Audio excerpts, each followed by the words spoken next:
वडील हमाल, आई सफाई कर्मचारी, घरात बेताची परिस्थिती। पण याही परिस्थितीत हार न मानता आरतीने अभ्यास केला, जिद्द, सातत्य यावर विश्वास ठेवत ती पुढे जात गेली आणि आता ती अन्न व औषध प्रशासन अधिकारी झाली आहे। प्रतिकूल परिस्थितीत सुद्धा घवघवीत यश मिळवणाऱ्या या आरती बोकरेची स्टोरी अनेकांना प्रेरणा देणारी आहे। त्यामुळे आजच्या या नवीन दिवसाची आणि नवीन आठवड्याची सुरुवात करूयात एका प्रेरणादायी कथेतून। नमस्कार, मी श्रेया, तुम्ही पाहताय महाराष्ट्र कट्टा।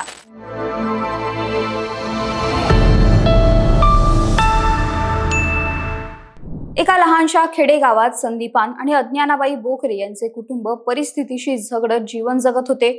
2 मुले आणि 2 मुली अशा आपल्या संसाराचा गाडा त्यांनी प्रचंड कष्टाने हाकला।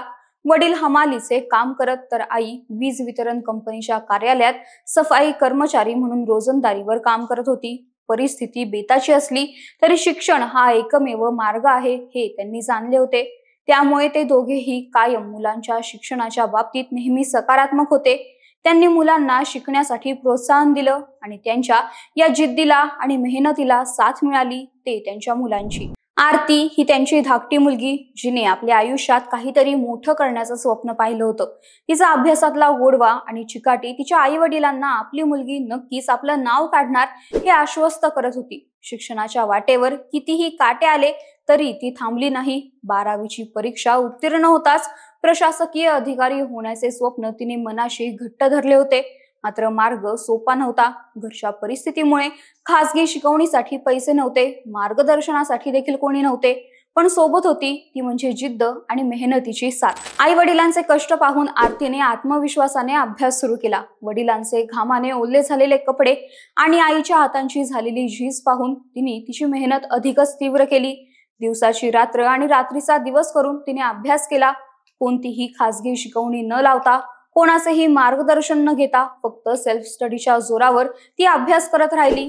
कधी कधी आर्थिक अडचणींमुळे संकटे आली, पण आईने स्वतःच्या पोटाला चिमटा घेऊन आरतीला आवश्यक त्या सगळ्या गोष्टी पुरवल्या। मग आरतीने देखील आई वडिलांच्या त्यागाचे चीज करण्यासाठी स्वतःला झोकून दिले। 2023 मध्ये आरतीने महाराष्ट्र लोकसेवा आयोगाची अर्थात MPSC ची परीक्षा दिली होती, ज्याचे फळ तिला अखेर 2025 मध्ये मिळाले आहे। आरतीची अन्न व औषध प्रशासन अधिकारी पदी निवड झाली आहे। तिच्या यशाची बातमी गावभर वाऱ्यासारखी पसरली। ज्या गावाने परिस्थितीमुळे अनेक मुलांचे शिक्षण अपूर्ण राहताना पाहिले होते, त्या गावात आरतीने मोठे सरकारी पद मिळवत आदर्श घालून दिला। तिच्या या यशाने आई वडिलांचे कष्ट सार्थ ठरले। मुलगी म्हणून जन्माला आले आणि आज आपल्या कुटुंबाचे स्वप्न पूर्ण करायला मिळाले याचा अभिमान वाटतो। स्पर्धा परीक्षेचे मार्गदर्शन करणारे कोणीच नव्हते, पण 12वी पासूनच मी मनाशी प्रशासकीय अधिकारी होण्याची गाठ बांधली होती। चिकाटी, आत्मविश्वास आणि मेहनतीच्या जोरावर मी परिस्थितीवर मात केली, असं आरती तिच्या यशाबद्दल बोलताना सांगते। आरतीच्या आई वडिलांसाठी हा क्षण स्वप्न साकार झाल्यासारखा होता।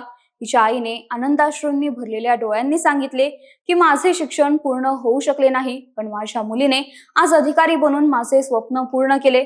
तिच्यावर आम्हाला सार्थ अभिमान आहे। तर या यशाने हुरळून न जाता आता आरतीने तिचे पुढचे लक्ष ठरवले आहे। आरतीचा प्रवास इथवरच थांबलेला नाही, ती पुढे डेप्युटी कलेक्टरसाठी प्रयत्न करणार आहे। डॉक्टर बाबासाहेब आंबेडकर यांनी स्त्रियांना दिलेला शिक्षणाचा अधिकार माझ्या आयुष्यात मार्गदर्शक ठरला। त्यांच्या प्रेरणेने मी हे यश मिळवले आणि आता समाजातील इतर मुलींना शिक्षण घेण्यासाठी मी प्रोत्साहन देणार आहे, असे आरती अभिमानाने सांगते। आरतीच्या या यशाची, तिच्या जिद्दीची आणि मेहनतीची ही गोष्ट प्रत्येकाला प्रेरणा देते। तर यावर तुमचे मत काय ते कमेंट करून नक्की सांगा आणि या व्हिडिओला लाईक, शेअर आणि महाराष्ट्र कट्टा या आमच्या YouTube चॅनलला नक्की सबस्क्राईब करा। धन्यवाद।